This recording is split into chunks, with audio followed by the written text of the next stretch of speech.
تہذیب ایک اپنی تہذیب ہے. یہاں باپ کا نام نہیں لیا جاتا, یہاں ماں کا نام لے کے نہیں پکارا جاتا, ادب کیا جاتا.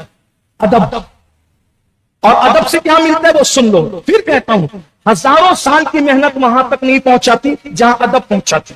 میں آخری بات عرض کر دوں, اور جو عنوان بقیہ کے تھے مجھے جو دیے گئے تھے, میں وہ کل انشاءاللہ گولی باڑے میں مسجد یا رسول اللہ کے پاس جو گلی ہے مرچنٹ نگر کے سامنے کے علاقے میں, وہاں پروگرام 10 بجے تک ہے.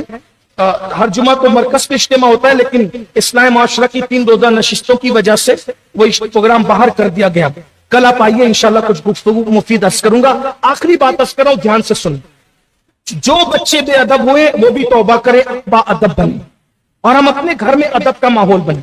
کبھی کبھی محلے میں جھگڑا ہو جاتا ہے نا, تو اگر کسی بڑے نے ڈانٹ دیا تو گھر میں بچہ مایوس آتا ہے, کیا ہوا, او فلاں چچا نے ڈانٹ دیا تو کیوں چپ تھا, اور تو بھی اس کو گالی دیتا نا. یہ تو آگے کیا ہوگا, کل وہ پڑوسی کو گالی دے رہا, آج وہ پڑوسی کو گالی دے رہا ہے نا, کل تمہیں گالی دے گا. اپنے بچوں کو بے بات مت بناؤ, با ادب بن. ادب کی برکت دیکھو. آخری بات کے طور پر کیا ملتا ہے ادب سے؟ پہلی بات, سلام کو عام کرو. یہ ادب کے اصولوں میں سے ادب ہے, سلام کو عام کرو. اچھا, سلام اب لوگ کس کو کرتے ہیں؟ جس کو پہچانتے ہیں اسی کو سلام کرتے ہیں. حالانکہ یہ اسلام کی تعلیم نہیں ہے.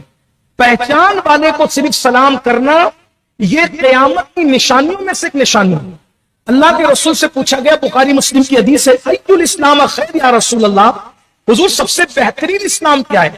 تو اللہ کے رسول علیہ السلام نے نطعم الطعام افشوا السلام من عرفت ولم تعرف.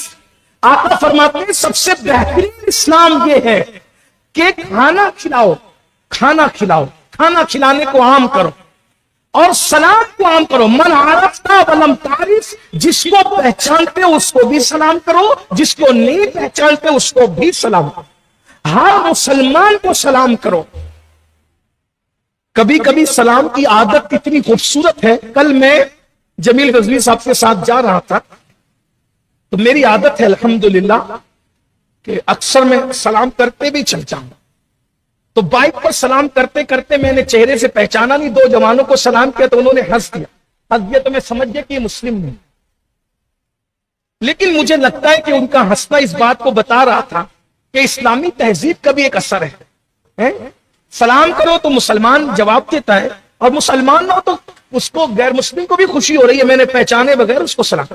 سلام جو مسلمان نظر آئے سلام کرو, عام کرو سلام. سلام عام کرو, دل کے کینے دور ہوں گے, دل سے بغض دور ہوگا. سلام کرو گے تو تکبر ختم ہوگا. سلام کرنے سے تکبر. ہر بندہ کیا کہتا ہے, وہ امین القادری صاحب سلام نہیں کرتے, وہ مفتی راشد سلام نہیں کرتا, یا رنویر صاحب سلام نہیں کرتے, غفران صاحب سلام نہیں کرتے, حافظ مقصود صاحب سلام. میں کہتا ہوں یہ زنانہ شکایت کیوں؟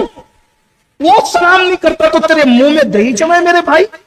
وہ نہیں کرتا تو تو کر, وہ نہیں کرتا نا تو تو نے سلام کرنا نا میرے بھائی, تو سلام کر.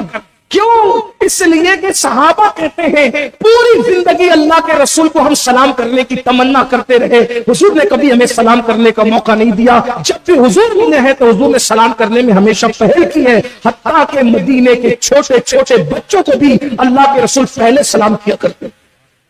اور ہم سلام کرنے میں ہم کون ہیں بھائی؟ اللہ کے رسول, جس کو اللہ سلام کہتا ہے. شان یہ ہے کہ جس کو اللہ بلا کر بے حجاب السلام علیکم, جسے سلام ہے وہ رسول مدینے کے ننھے ننھے بچوں کو سلام کرتے ہیں, وہ رسول غریبوں کو سلام کرتے ہیں, وہ رسول اپنے غلاموں کو سلام کرتے ہیں, وہ رسول اپنی ازواج کو سلام کرتے ہیں. اور ہم نے سلام کرنے کے لیے چند چہرے منتخب کر لیے. من عرفت ولم تعرف, جس کو پہچانتے ہو صرف اس بنیاد پہ سلام کرو کہ یہ مسلمان ہے, صرف اس بنیاد پہ سلام کرو کہ یہ مومن ہے, اس بنیاد پہ سلام کرو کہ یہ اللہ رسول کا غلام ہے. تو بات ادب کی چل رہی تھی, اسی پہ ختم کر جاتی بات کی. ادب سے کیا ملتا ہے؟ بغداد شریف کی سرزمین پر کہتے ہیں کہ 3 صوفیاء, 3 اولیاء اللہ والے